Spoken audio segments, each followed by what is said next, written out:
All right. Hello, everyone. We absolutely miss seeing all of you in person and can't wait till that can happen again. Um, as you can see from the slide, I'm John Sweeting. I've been around ARIN for quite a while, both as an AC member, an ASO AC member, a CRISP team member, and currently the Chief Customer Officer for ARIN. Next, please. So this is, we do a customer survey every 3 years, which is a pretty in-depth survey. It takes about anywhere 15 to 20 minutes to complete. We had very good results this year, considering there was the pandemic and everything. We actually were concerned that if we could even run this and get enough people to participate to validate it and make it useful to us, and we did. We far exceeded actually the participation from the survey that we conducted in 2017. We use an independent contractor called Rockbridge Associates, and this is their expertise doing these surveys. We've used them for the last 3 surveys that we've done, and most of the questions have remained consistent, because you got to have that consistency over each year of the questions in order for the right conclusions to be drawn out from the survey as to if you've improved or you've gone back. We did add a few different questions this year, and we changed 1 or 2 around. So there's a couple of spots where there's no comparison to the last 2. So the reason that the objectives of the survey, of course, is to determine the members' expectations and needs from ARIN and how we actually meet those expectations and needs, to assess the current satisfaction, to find out if there's any unmet needs that we have. Sorry, I just realized that my video had gone out. Determine any unmet needs that members may have, identify and prioritize areas for improvement, and to identify opportunities to better engage the internet community in terms of outreach, education, training, fostering participation, and other ways that we can actually interact with our community to meet the needs and expectations. Next, please.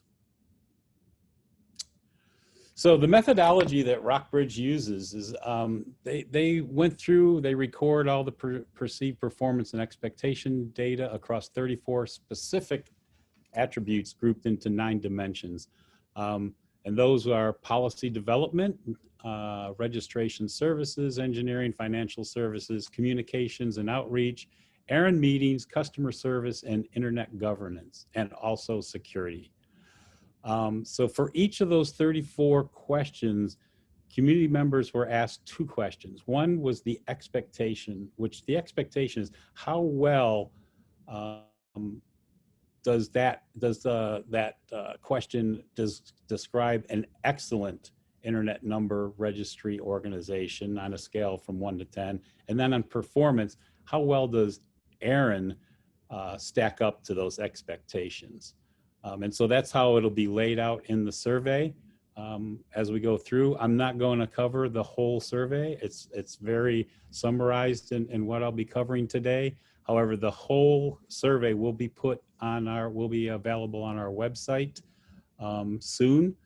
And we'll send out an announcement to let you know when that is actually up and viewable. Okay, so the expectations to the performance methodology is actual success is defined as the gap between the expectation and the performance. So in other words, if it's a security question and it asks you, what is your expectation of excellence from a RIR, you would say possibly it's 8. And then it would ask you to grade ARIN on how they meet that expectation, and it could be an 8, it could be a 9, it could mean we exceed it, or it could be a 5, 6, or 7, which means we did not. So Rockbridge advises the following for performance to expectation gaps. If there's more than a 10-point gap, then that means that we really have a great opportunity to improve in that area and to remediate the issues there. If it's fewer than a 10-point gap, you're doing good. And if it's fewer than a 5-point gap, you're doing excellent. Next, please. So the way to read the scorecard results, and this will help you when you get into being able to see that whole entire survey, because it's, I think the survey itself is about 60 slides, and I'm only presenting about 10 slides here. So if you look there, the overall example for each of the areas, you're going to see that this covers all three of the survey years, 2014, 2017, and 2020. This is just examples. These are not our scores. So then on the attribute 1, attribute 2, you'll see the broken line box there, the outline, that shows the expectation of what you should get from an RIR, and then the solid colors are the percentage of how ARIN performed in that for that attribute. And then over under the points from expectations, of the points that are listed there are the difference between the expectation and the performance. And that's where you get into, if it's greater than 10, then that's an opportunity. If it's between 5 and 10, it's good performance. And if it's 5 or less, it's excellent performance. Next, please. Okay, so I'm not going to go into the individual attributes under each one of these sections. I'm just going to cover the overall section score itself. And as you can see, overall, ARIN scored this year 80% out of 90%. So the expected score was 90%, and the rated score for ARIN was 80%. Which is 10 points from expectations, which shows we have some areas for improvement. Now we're listing down how we did on each of the separate departments, or overall for each of the different sections. Security, the asterisk means that the question was changed this year, so it's not really comparable to the past years. 2014, we actually didn't have any security questions. 2017, as you can see, we were 1 away from expectations, and this year we were 1 from expectations as well. Meetings, seems that we have improved. We've gone from 12 to 4 to 3, and although the 71% is less than the 77% that was rated last year, the expectations for meetings also went down. So that could be due to the pandemic. It could be due to a lot of different reasons. Like I said, we did have a lot more people participate this year, so we had a lot of new perspectives within the survey. Policy development, again, another good area. We were 5 points from expectations on that this year. And financial services is good as well. We were within 6 points of the expectations on that. Next slide. So here we go into the last 5 areas. Internet governance. The expectations have gone up.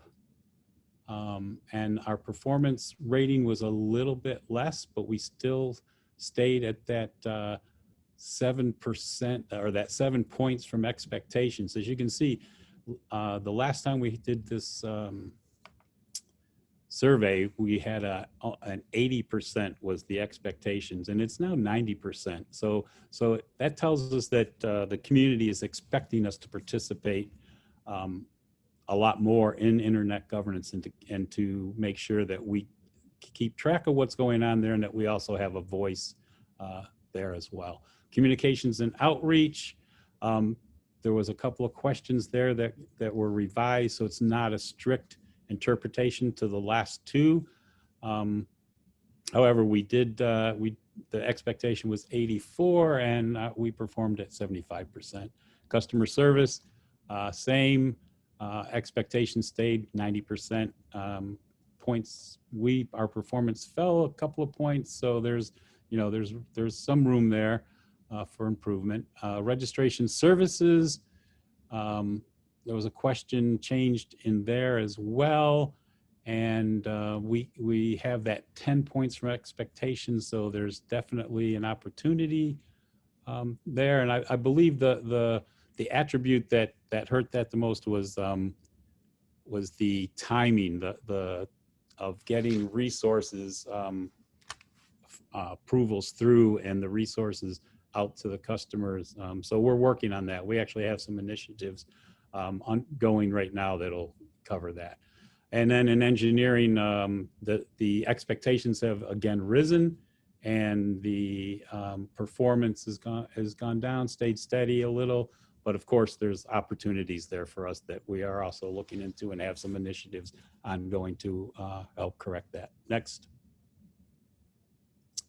This slide here is just talks about the overall loyalty metrics. As you can see, loyalty has gone up. We're up to 84. Satisfaction with meeting needs has gone up. We went up to 79% from 76%. Satisfaction with value for fees has as well gone up to 75 versus 69 last year. And the likelihood to continue using ARIN has risen as well to 77% versus 73% versus 68%.